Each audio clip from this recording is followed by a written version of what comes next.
Hello everybody, it's Foxy speaking, and yes, this is another episode of Foxy's Fun Inspirational Chats. Again, in this one it's about the railway age, but a different part of it. If I may check the contents really quickly.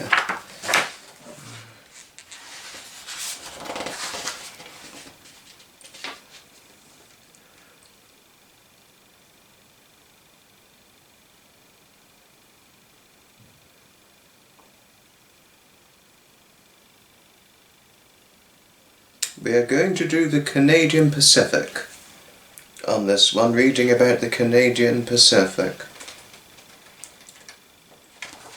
The Canadian Pacific. In 1867, most of the British colonies in North America united to form the Dominion of Canada. However, the most westerly of them, British Columbia, refused to join until 1871, and then only on condition that a transcontinental railway were begun within 10 years. In 1881, the Canadian Pacific Railway Company began the construction of the line from Montreal to Vancouver in British Columbia, a distance of nearly 5,000 kilometres.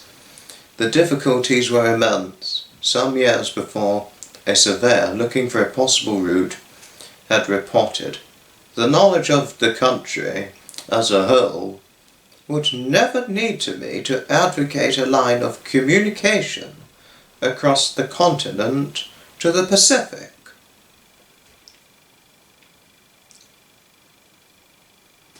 British Columbia. 560 kilometres of line were built in 5 years. Engineers working eastwards had to force a way through the Fraser and Thompson canyons, the most difficult stretch of track on the whole line.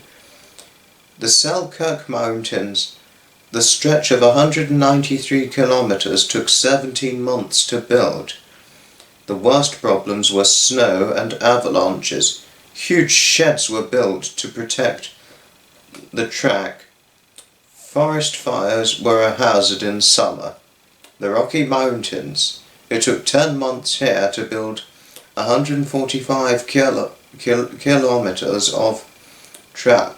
The engineers had to bridge ravines, carve out tracks on winding ledges, and bore tunnels, the highest point in 1,624 metres above sea level.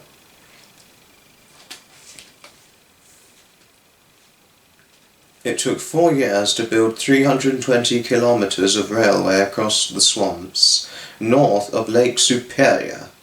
It needed 12,000 men, 2,000 teams of horses, and 12 ships for the transport of material and provisions.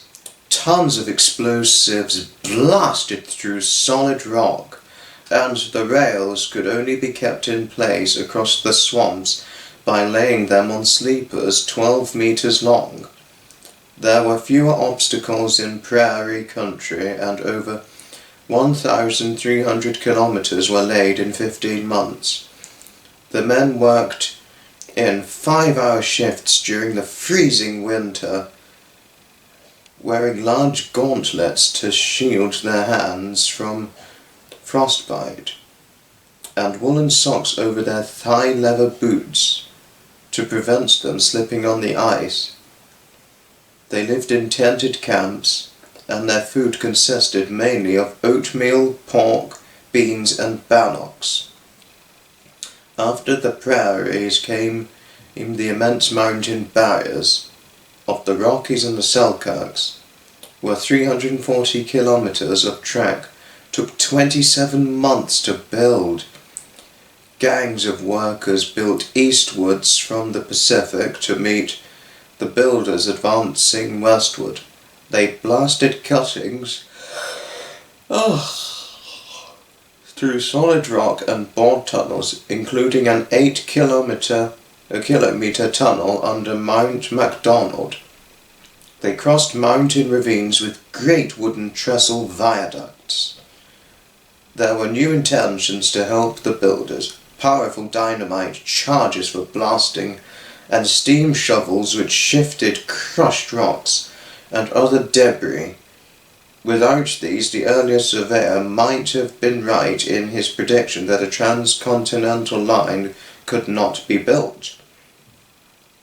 Finally, in 1885, the eastern and western tracks met in the Selkirks and a ceremonial last spike was driven in.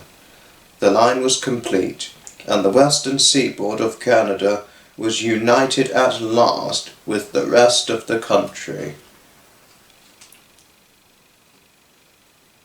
Part of the Canadian Pacific Railway in 1886, mountain ravines were crossed by massive wooden trestle viaducts made from timber cut in the nearby forests.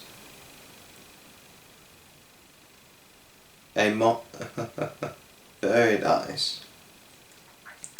Well, that's about it in coverage of reading about the rise of the Canadian Pacific, which is the railway company in the most enchanting, huge, enchanting country of Canada, where I've never been to before, but my mother went many years ago, and I will soon to be following going there in the future.